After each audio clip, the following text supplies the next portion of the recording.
We have a problem here. Factor the quantity a plus 1 times the quantity a plus 2 times the quantity a plus 3 times the quantity a plus 4 minus 120 completely into factors with integer coefficients. Some people might find this problem very challenging until they see the pattern. So let's begin solving this one.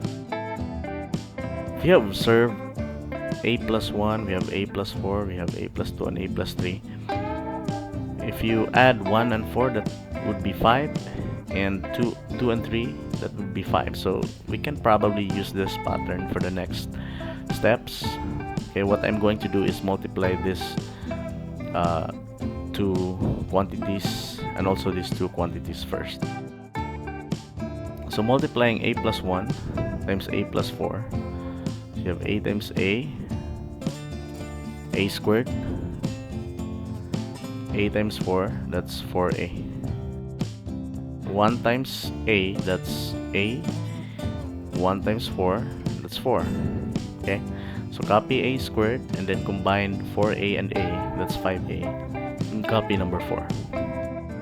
We can do the same with a plus 2 and a plus 3. Okay, so just multiply a times a, that's a squared. A times 3, that's 3a. 2 and a, that's 2a. We have 2 times 3, that's 6. Okay, so just copy a squared and then combine these two. So we have 5a and copy 6. We can go back to this expression. Okay, so we'll just replace a1 and a4 with this one, and then a2 and a3 with this one. So it will look like this. Now to continue, we have 4 here can be expressed into 5 minus 1, because 5 minus 1 is 4.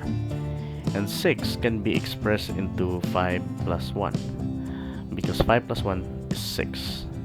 Okay, so we can use that fact into the next step. Now, you have 5 minus 1, and then we have 5 plus 1. So notice this part, okay? It's the same, the first 3 terms. Also the same with the fourth term, but the signs are opposite. So we can probably use the difference of two squares.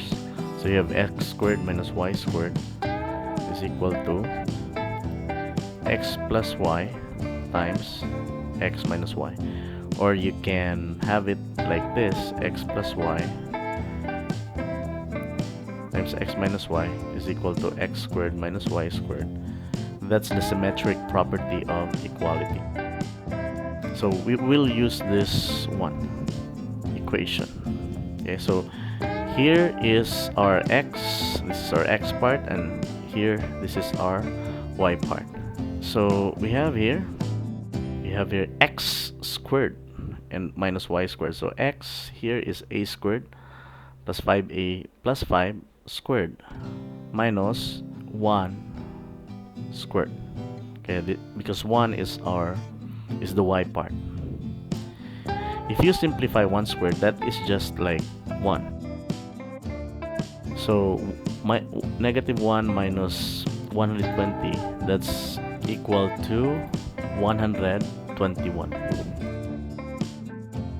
Now notice also that 121 is a perfect square. So this is like 11 squared, because if you multiply 11 to itself, that's 121.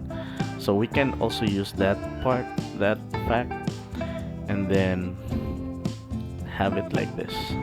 So our expression is now turned into this. Now we can also use the formula that we used previously, x squared minus y squared is equal to x plus y times x minus y. Okay, so this is the x part, this is the y part.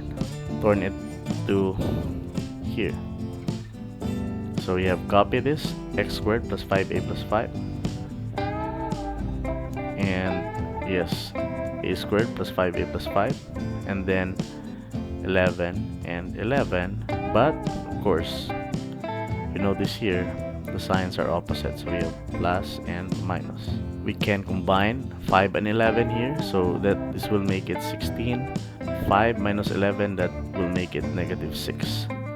So here Okay, or last this expression and this expression. Now, if you examine this one cannot be factored anymore, this quantity, because there are no factors of 16 that will result into 5 when add up. So for example, 16 and 1, that's 17. If you use 4 and 4, that's 8. If you use 8 and 2, that's 10. So there are no factors of 16 that will result to 5. But here we have negative 6. There are factors of negative 6 that will result to positive 5. So that's positive 6 and negative 1. So 6 plus negative 1, that's 5.